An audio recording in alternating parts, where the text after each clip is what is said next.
جب آپ دیکھیں کہ معاشرے کا حال یہ ہے، زمانے کا حال یہ ہے کہ سب کا اندر ہی سویا ہوا ہے،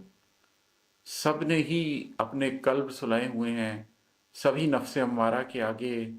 اس کی پرستش کرنے میں مصروف ہیں، تو یہ وہ وقت نہیں ہوتا کہ آپ اپنی زندگی کے لیے کوئی نرمی چن لیں، آپ اپنے لیے کوئی آسودگی چن لیں، اپنے لیے کوئی آسائش چن لیں اور آرام سے اپنے گھر میں سکون سے سوتے ہوئے زندگی گزار لیں۔ پھر آپ کو یہ سوچنا پڑتا ہے کہ جو بیدار ہے اس کی ذمہ داری زیادہ ہے، اس لیے کہ اللہ رب العزت نے ہر شخص سے اس کی اہلیت کو سامنے رکھتے ہوئے سوال پوچھنا ہے۔ ہم میں سے ہر وہ شخص جس کا یہ دعویٰ ہے کہ وہ بہت قابل ہے، جو آج کے زمانے میں بہت زیادہ لوگوں کا، پڑھے لکھے بہت زیادہ لوگوں کا دعویٰ ہے، وہ کسی گفتگو میں بیٹھتے ہیں تو پالیٹکس پہ، اکنامکس پہ، سماجی مسائل کے اوپر ایک اتھارٹی بن کر بات کرتے ہیں۔ انہوں نے دنیا کے علوم حاصل کیے ہوتے ہیں، وہ ایسی زبانیں بول سکتے ہیں جو ہماری زبانیں نہیں ہیں، وہ ایسی ٹیکنالوجیز کو جانتے ہیں جو انہوں نے محنت کر کے حاصل کی ہیں۔ ایسے تمام لوگوں کے لیے یہ بڑا مشکل ہوگا کہ وہ اوپر جا کر یہ کلیم کریں کہ میرے پاس وقت نہیں تھا یا میں جانتا نہیں تھا۔ ان کو یہ سمجھنا ہوگا کہ وہ بیدار ہیں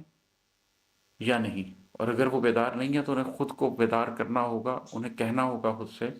کہ یہاں پہ سونا تمہیں زیب ہی نہیں دیتا، اور ہے کہ غم فراق ہو چاہے غم حیات عماد، انہیں پرونا تمہیں زیب ہی نہیں دیتا۔ یہ جو آپ کے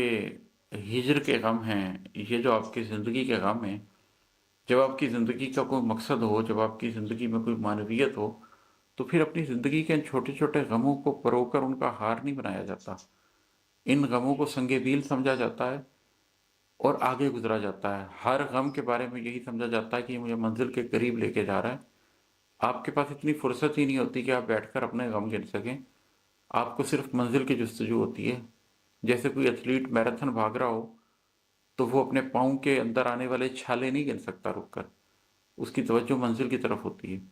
تو اسی طرح ہمیں بھی اپنی زندگی میں ایک منزل چننی چاہیے، اور اس کے بعد ہمیں یہ زیب نہیں دیتا کہ ہم اپنی زندگی کے ہجر کے غموں پہ یا ہم اپنی زندگی کے حیات کے غموں کے اوپر سوچیں،